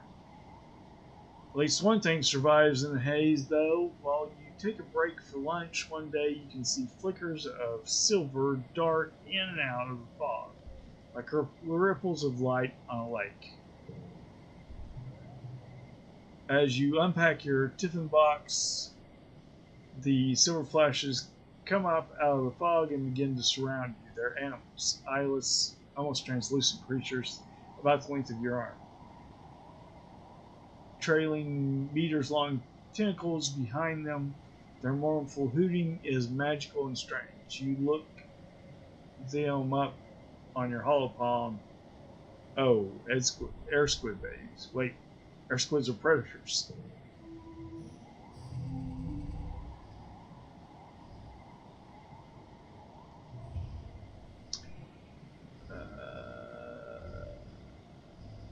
Six and 8.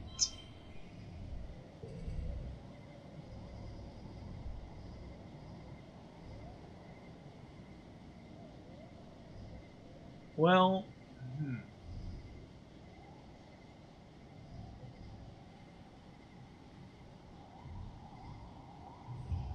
6,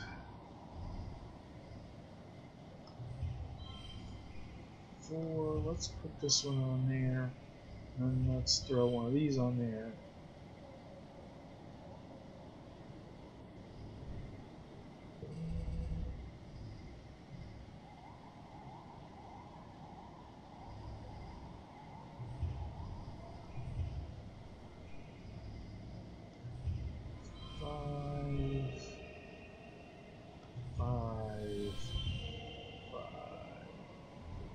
Eight.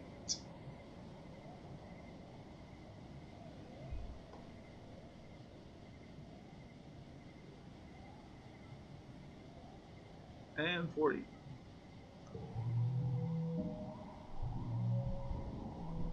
One star. I guess I could have done better.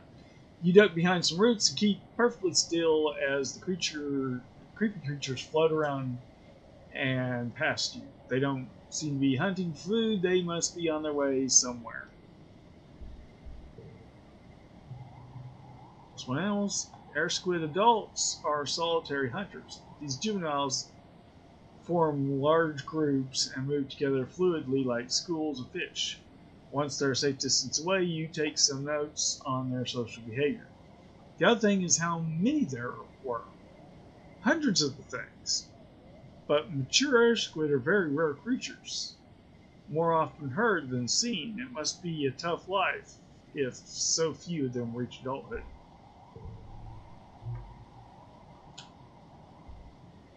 Okay, let's save.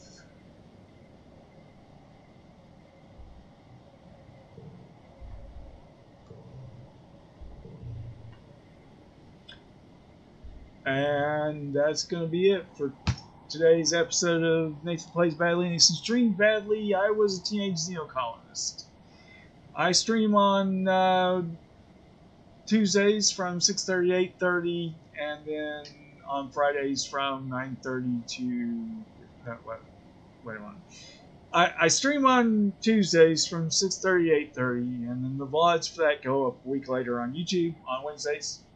And then I stream on Friday nights from 9:30 to whenever, and then the vlogs for that go up a week later on YouTube on Saturdays. Also check out my YouTube playthrough of Stardew Valley 1.6, which goes up on the channel on Mondays. If you want to get in touch with me on social media, my ex is at Nathanbadly, and Nathan Plays Badly on YouTube, Discord, Facebook, and here on Twitch. Let's go Facebook. We also have a Discord server for the channel. That's where I do most of my communication. If I'm going to be delayed, if the stream's going to be canceled, I put a blurb up on there when I'm starting to stream. If you want to get on that, send me a friend request in Discord, and I'll send you an invite. Thank you, and goodbye.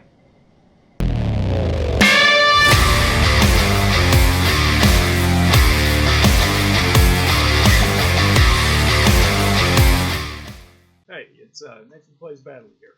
If you like this video, please leave a like. If you didn't like this video and you want to leave a constructive comment about what you think might make this video better, I'd also appreciate that. Also, you might see my picture down here. Click on that and subscribe. That would be great too. Thank you and goodbye.